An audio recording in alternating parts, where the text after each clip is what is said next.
सो दोस्तों ਆਪਾਂ कर रहे सी एप्लीकेशनस ऑफ वैक्टर अलजेब्रा तो ਉਹਦੇ ਵਿੱਚ ਆਪਾਂ ਪਿਛਲਾ ਪਹਿਲਾਂ ਆਪਾਂ ਦੋ ਵੀਡੀਓ ਮੈਂ ਬਣਾਏ ਆ। ਇੱਕ ਤਾਂ ਬਣਾਇਆ ਸੀ ਆਪਾਂ ਸਾਈਨ ਫਾਰਮੂਲਾ ਤੇ ਸਾਈਨ ਫਾਰਮੂਲਾ ਦਾ ਪ੍ਰੂਵ ਕੀਤਾ ਸੀ। ਸਾਈਨ ਫਾਰਮੂਲਾ ਤੋਂ ਆਪਾਂ ਕੱਢੀ ਸੀ ਲੈਮੇਜ ਥਿਊਰਮ ਤੇ ਦੂਜਾ ਆਪਾਂ ਵੀਡੀਓ ਬਣਾਇਆ ਸੀ ਜਿਹਦੇ 'ਚ ਆਪਾਂ ਸਾਈਨ ਤੇ ਕੋਸਾਈਨ ਦੇ expansion formula sign a + b sign a - b cos a + b ਤੇ cos a - b the prove ਕੀਤਾ ਸੀ। ਅੱਜ मैं ਕਰਨ ਜਾ ਰਿਹਾ ਕੋਸਾਈਨ ਫਾਰਮੂਲਾ। ये बड़े इंपॉर्टेंट ने मतलब जो तुम ट्रिग्नोमैट्री पढ़ते हो आगे जाके 11वीं 12वीं के या फिजिक्स के स्टूडेंट हो तो तुम्हें इसकी बड़ी लोड़ पैंदी है। कोसाइन फार्मूला पहले तो पता लगे है की है तो फिर आप इसका प्रूव करते हैं। कोसाइन फार्मूला की कहता कि मान लो जो कोई भी ट्रायंगल है, ठीक है, कोई भी ट्रायंगल हो सकती है, ये कोई राइट एंगल ट्रायंगल होना जरूरी नहीं है, एक कोण का 90 डिग्री होना कोई जरूरी नहीं है, जी मर्जी ट्रायंगल हो सकती जिमें मर्जी की। तो मान लो आ ए एंगल है, आ बी एंगल आ तो आ सी एंगल आ। सो जे तुसीं इत्थे ए एंगल की गल करो तो ए एंगल के सामने वाली साइड की जी लेंथ है, पहला भी आपां कीता सी, आपां इस नूं मान लैंदे आ ए। साइन फार्मूला का प्रूव करते हुए भी आपां ये गल कीती सी। बी एंगल के सामने वाली साइड की जी लेंथ है उन्होंने आपां मान लैंदे आ बी। सी एंगल के सामने वाली जी लेंथ है इसनूं आपां मान लैंदे आ सी। तो कोसाइन फार्मूला की कहंदा, वो कहंदा तुसीं इन्हां तिन्नां एंगल्स का जिहड़ा कोसाइन आ पता कर सकते हो आराम नाल। जिवें कॉस ए पता कर सकते हो तो कॉस बी पता कर सकते हो तो कॉस सी पता कर सकते हो आराम नाल।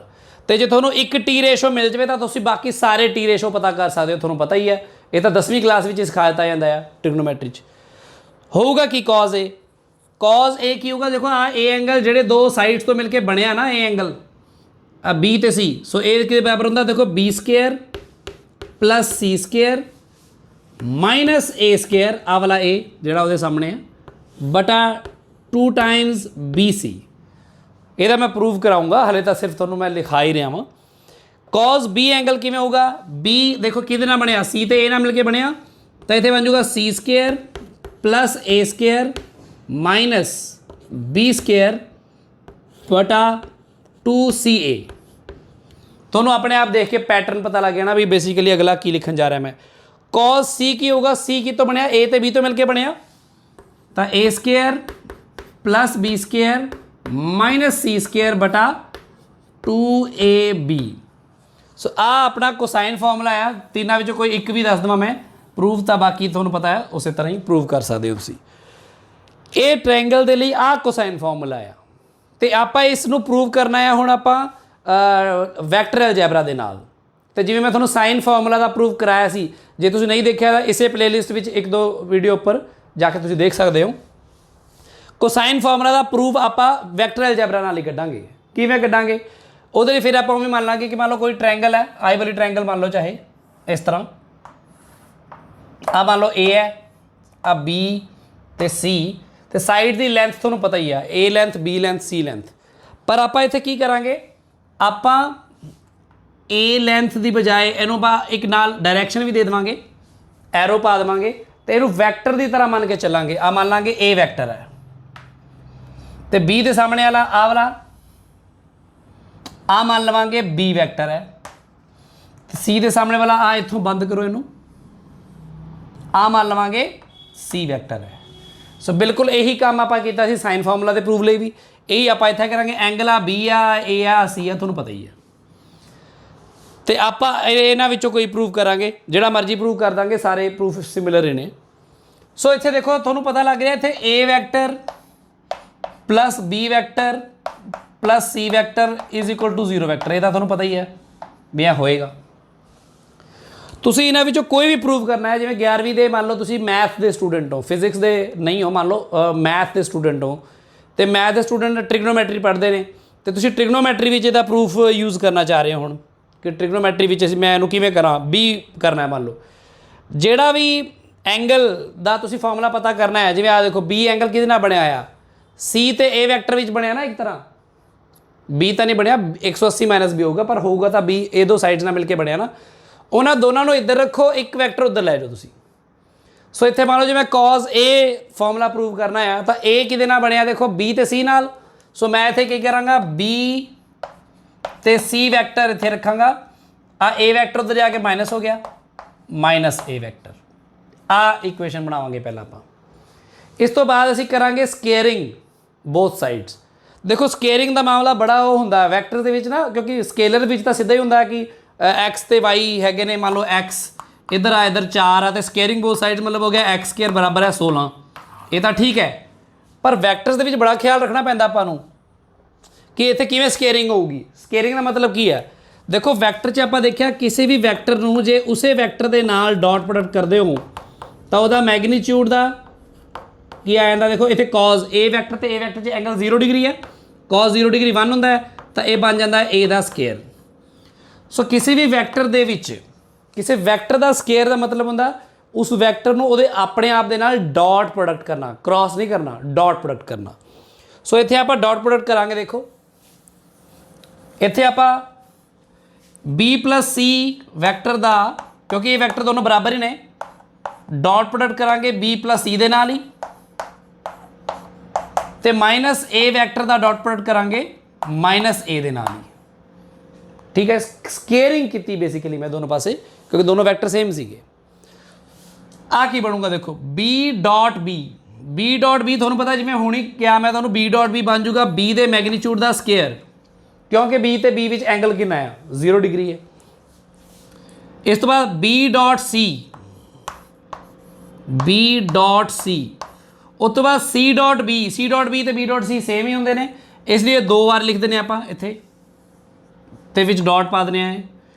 फिर सी डॉट सी की होगा वो बन जूगा सी का स्केयर, माइनस ना माइनस तुसीं वैसे हटा सकते हो इत्थे, जिवें आपां नॉर्मल मल्टीप्लीकेशन भी हटाने आ, ए डॉट ए बन जूगा जी ए स्केयर।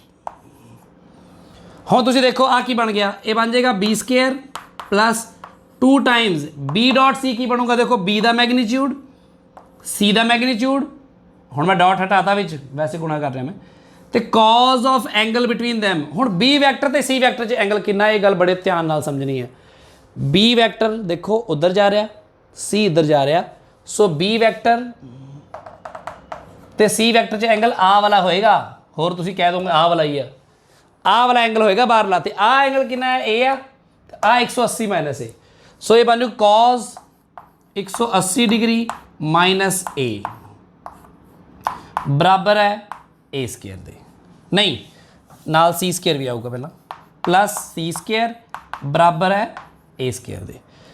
हुण देखो आ की बनूगा, देखो ए बन जूगा b square plus cos 180 minus a किहदे बराबर हुंदा, देखो मैथेमैटिकल टूल्स दे विच मैं समझाया है 11वीं दे फिजिक्स दे मैं प्लेलिस्ट पाई सी, उस कॉज 180 माइनस ए किहदे बराबर होगा, देखो ये होगा माइनस कॉज ए, तो माइनस कॉज ए होगा तो इत्थे आ जाऊगा नैगेटिव माइनस 2bc कॉज ए प्लस सी स्केयर बराबर ए स्केयर। हुण तुहानूं आप ही दिखण लग गया होना फॉर्मूला किवें बनूगा, आ देखो इनू उधर ले जाओ, ए बन जूगा b square plus c square, आ ए स्केयर इधर आ जाऊगा, ये आ जाऊगा 2bc कॉज ए, सो इसका मतलब की बनूगा cos a b square plus c square minus a square बटा आ 2bc नीचे डिवाइड कर दो बराबर है कॉज ए, तो बन गया एक कोसाइन फॉर्मूला। देखो B square plus c square minus a square बटा 2bc एक कोसाइन फॉर्मूला बन गया। जे तुसीं आह वाला प्रूव करना तो ये की करना है, बी दे लिए तुसीं की करना, ए तो सी इधर रख लियो, बी नूं उधर ले जाओ, तो फिर स्केयरिंग बोथ साइड करके ऐं ही कर लियो, सारा काम ऐं ही हो जाऊगा। आ प्रूव करना है तो सी दे लिए ए तो बी नूं इधर रख लियो, सी नूं उधर ले जाओ, तो कॉस सी वाला फॉर्मूला प्रूव हो जाऊगा।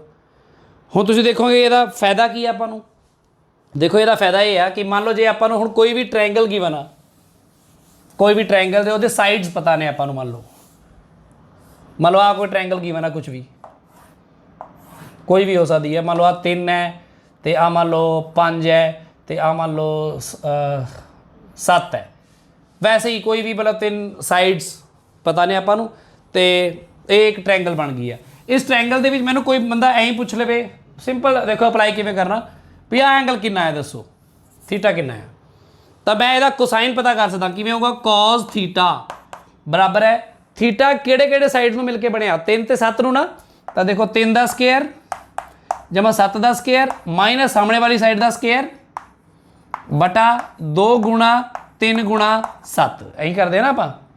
सो आगे बन जाऊगा 3 3 9 7 7 49, 5 5 25 बटा ये बन जूगा 7 1 दूना 42, ये बन जूगा 49 तो 1 50,